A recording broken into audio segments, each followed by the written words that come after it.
ایک عورت نے سیدنا علی رضی اللہ تعالیٰ عنہ سے دریافت کیا کہ ایک شخص میرا دوست ہے، وہ مجھ سے بہت محبت کرتا ہے، لیکن وہ مجھ سے محبت کرنے کے ساتھ ساتھ مجھ سے جسمانی قرابت قائم کرنا چاہتا ہے، کیا محبت میں اس کے ساتھ زنا کر سکتی ہوں؟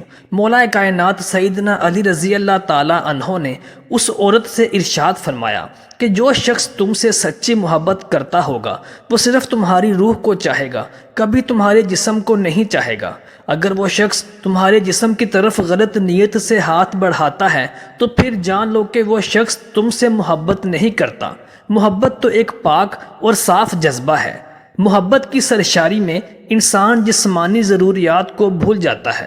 محترم دوستو، آج کل کے زمانے میں محبت کے نام پر اور دوستی کے نام پر زنا بہت عام ہو چکا ہے۔ جیسا کہ ہم سب جانتے ہیں کہ اسلامی ممالک میں بھی زنا بہت عام ہو چکا ہے۔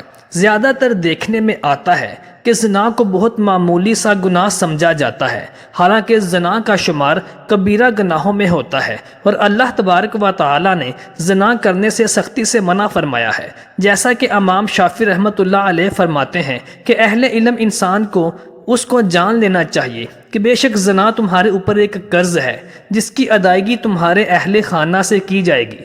اہل خانہ میں کن لوگوں کا شمار ہوتا ہے؟ اہل خانہ میں تمہاری ماں، بہن، بیوی، بیٹی اور بھائی وغیرہ شامل ہیں۔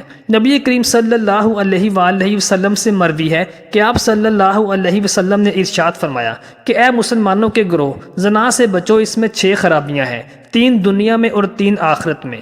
دنیاوی خرابیاں یہ ہیں کہ چہرے کی رونق چلی جاتی ہے، عمر کم ہو جاتی ہے اور ہمیشہ ہمیشہ کے لیے محتاج ہو جاتا ہے۔ اور آخرت کے اعتبار سے خرابیاں یہ ہیں کہ اللہ تبارک و تعالیٰ اس شخص پر ناراض ہوتا ہے، اس کو برا حساب درپیش ہوتا ہے اور جہنم میں عذاب دیا جائے گا۔ حضور پاک صلی اللہ علیہ وسلم نے فرمایا کہ اللہ اس شخص کے چہرے کو تر و تازہ کرے جس نے میرے سے کوئی حدیث سنی، پھر جیسے سنی ویسے ہی اسے آگے پہنچا دیا۔ زنا کو اسلام میں ایک بہت بڑا گناہ شمار کیا گیا ہے، اور اسلام نے ایسا کرنے والوں کو سزا دنیا میں ہی رکھی ہے، مرنے کے بعد اللہ تعالیٰ اس کی سخت سزا دیں گے۔ زنا کے بارے میں کچھ حدیث اور قرآن کی آیات بیان کی گئی ہیں۔ زنا کرنا گناہ کبیرہ ہے، اور اپنے محارم سے زنا کرنا اور بھی زیادہ کبیر گناہ ہے، اور اس کی سزا رجم ہے اگر شادی شدہ ہے، ورنہ 100 کوڑے لگائے جائیں گے۔ مگر آج کل حدود کا نفاذ نہیں، اس لیے ایسے شخص کو صدقے دل سے توبہ و استغفار کرنا چاہیے۔ ایسا شخص اگر اپنے فعل پر نادم ہو کر توبہ استغفار کرے اور آئندہ ایسی حرکت نہ کرنے کا پختہ عزم کرے تو اللہ تبارک و تعالیٰ کی ذات سے قوی امید ہے کہ اس کی توبہ قبول فرما لی جائے گی۔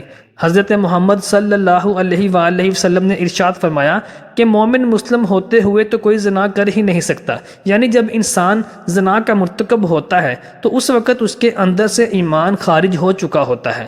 آج کل دیکھنے میں آیا ہے کہ اس گناہ میں بہت سے لوگ شامل ہیں، خاص کر کے اس بازار میں جہاں عورتیں اور مرد جاتے ہیں۔ کس کا ہاتھ کس کو لگ رہا ہے، کہاں لگتا ہے، کچھ معلوم نہیں ہوتا، چاہے لڑکا ہو یا لڑکی، اور پھر اس گناہ کو کرنے کے بعد اپنے دوستوں کو بڑی شان سے اور فخر سے سناتے ہیں، بلکہ ان کو بھی ایسا کرنے کی رائے دیتے ہیں۔